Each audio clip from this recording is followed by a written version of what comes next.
Jamais, jamais. Et mettez-vous à la place de votre enfant. Si vous aviez un cauchemar, une angoisse la nuit, et que votre conjoint vous dise oh, « reste avec tes angoisses », vous diriez bah, « il m'aime pas ». Le petit se dit « bon, j'appelle, je suis en détresse, personne ne vient, je n'appelle plus ». L'enfant, il pleure pas pour rien.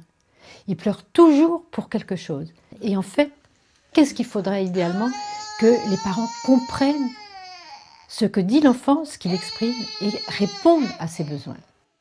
Quand on ne répond pas aux besoins profonds de l'enfant, le cerveau ne va pas bien maturer. Et donc l'enfant va développer des troubles du comportement. Quand il pleure, c'est un appel au secours.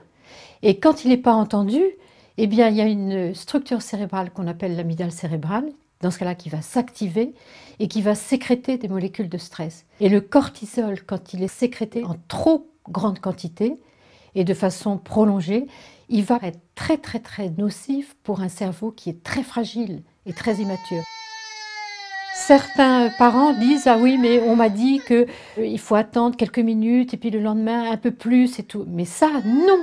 L'enfant a absolument besoin d'avoir confiance en ses parents. Je suis en détresse, j'appelle, oui, il y a quelqu'un qui vient. Et pas au bout d'une demi-heure, une heure. Non, il faut y aller le plus vite possible.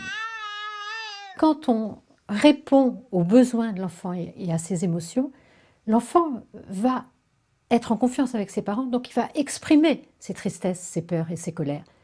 Donc c'est beaucoup plus facile d'avoir un enfant sage, qui ne s'exprime pas.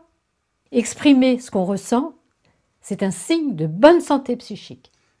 Et donc c'est extrêmement important de comprendre que les humains ont besoin d'être connectés avec leurs émotions.